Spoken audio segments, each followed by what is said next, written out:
हरियाणा में आपने जेजेपी का साथ छोड़ दिया, वहाँ पे क्या हुआ? क्योंकि ये एक्सप्लेन नहीं हुआ ठीक से, क्योंकि प्रधानमंत्री थे खट्टर साहब के साथ सभा में, उन्होंने खट्टर साहब की इतनी तारीफ की, लोगों को लगा कि भाई इनका तो पक्का हो गया, इतना ज़्यादा, अगले दिन जाके आपने उनको चेंज कर दिया। बेचारे खट्टर साहब की सोच रहे नहीं, हो कि क्या मैं हुआ? मानता हूं कि दो इश्यू अलग है। खट्टर साहब का हरियाणा में उपयोग करना या केंद्र में उपयोग करना, और खट्टर साहब कैसे व्यक्ति है। मोदी जी ने कहा खट्टर साहब बहुत पुराने कार्यकर्ता है, हमारे अच्छे नेता है, तो उनका उपयोग तो कहीं पर भी हो सकता है, यहाँ पर भी हो सकता है, हरियाणा में भी हो सकता है। अब बात आप इसका छोटा सा निकाल देते हो कि ये तय होगा कि इनके नेतृत्व में लड़ेंगे या वो ही मुख्यमंत्री रहेंगे, तो आपका दोष है, मैं मानता हूँ। हमारा दोष है सर। देखिए, पत्रकारों को किनारे कीजिए, आपकी पार्टी के भी कुछ लोग यहाँ सभा में सब सुनते हैं कि अमित शाह ने क्या बोला, मेरी तरफ से ठीक से देखा, कैसे किया, वो सब उसी के लिए इंडिकेट करते हैं। आपकी एक आंख से आंख मिल जाए, उसी के लिए कई लोग यहाँ पे आए। उसमें इतना कुछ बोल दिया और अगले दिन जाके उन्हीं, मतलब कैसे बोलूं कि चेंज ही कर दिया। उसी को तो नरेंद्र मोदी कहते हैं। तो आप जब इतना एडजस्ट कर रहे थे सब जगह, तो दुष्यंत चौटाला को भी एडजस्ट कर लेते, एडजस्ट क्यों नहीं किया उनको? जो जेजेपी पार्टी थी उससे क्यों नहीं एडजस्टमेंट कर पाए? देखिए, हमारा जेजेपी पार्टी से कोई खराब रिश्ता नहीं है, हम झगड़ा कर कर अलग नहीं हुए। उनकी कुछ डिमांड थी नंबर ऑफ सीट्स के लिए, जो हम पूरी नहीं कर सकते थे हमारी पार्टी की स्ट्रेंथ और व्याप देखते हुए, तो अलग हो गए। इसमें क्या आपत्ति है भाई?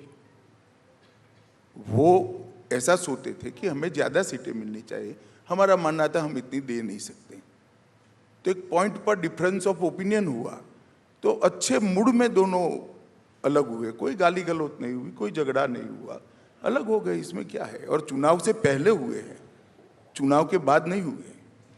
सर, हरियाणा से निकल के बिहार चलते हैं, वहाँ तो आपने इतने सारे पार्टीज को भर दिया है एनडीए में कि अब आपके लिए मुश्किल हो पा रहा है बैलेंस करना, क्योंकि बीजेपी है, जेडीयू है, चिराग पासवान है, वो पशुपति पारस परेशान है कि भाई मेरा क्या। वो तो कह रहे हैं मैं हाजीपुर में भी लड़ूंगा, मेरे सारे एमपीज लड़ेंगे। अब समझ ही में नहीं आ रहा कि वो इस साइड पे हैं या उस साइड पे। अब तो आज तो अलग ही हो गए, तो बहुत ज़्यादा वहाँ पे पंगा हो रहा है। ऐसा है कि सरफेस पर ऐसा दिखता है, आप थोड़ा धैर्य रखो, एक सप्ताह सब ठीक हो जाएगा और सब उचित जगह पे ही बैठे हुए मिलेंगे।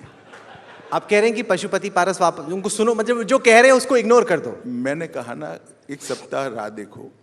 राजनीति में सभी का अपनी बात रखने का अधिकार होता है, सभी का जनता के सामने अपनी स्ट्रेंथ रखने का, स्ट्रेंथ के आधार पर डिमांड रखने का अधिकार होता है। जब मिलकर बैठते हैं और एक दूसरे के विचारों को सुनते हैं और डिस्कस करते हैं, तो कोई ना कोई कॉम्प्रोमाइज़ करता है और एक एमिकेबल सॉल्यूशन निकल कर आता है। मुझे पूरा भरोसा है बिहार में एनडीए में कोई बिखराव नहीं होगा, और बिहार की इस बार सभी की सभी सीटें भारतीय जनता पार्टी के नेतृत्व में एनडीए। सर, हम महाराष्ट्र आते हैं, वहाँ पे आपने बहुत पार्टियों को तोड़ा, अपने पास लेके आए और अपना अलायंस मजबूत किया।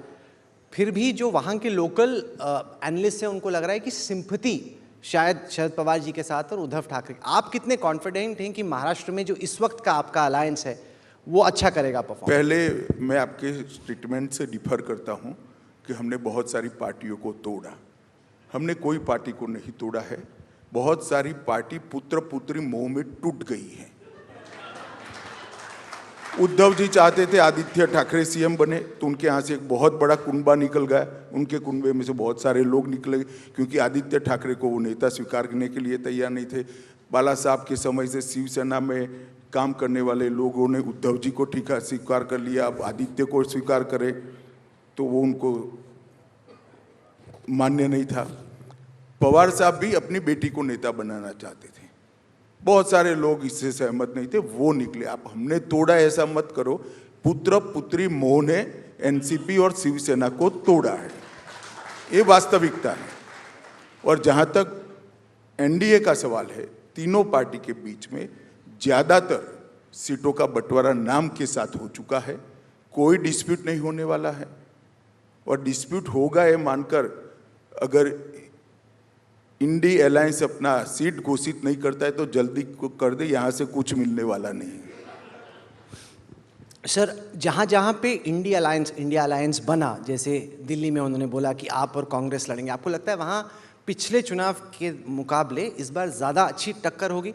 दो पार्टियां मिल के आपसे लड़ेंगी, वो ज़्यादा एक्साइट, आपके लिए ज़्यादा सिरदर्द बन जाता है? नहीं, कौन से राज्य में ऐसा दिखता है आपको? दिल्ली यूपी। दिल्ली में हर सीट पर हमारा 50% से ज्यादा वोट है। अब बचे हुए 49 में कितना भी मिल जाओ क्या फर्क पड़ता है बताओ?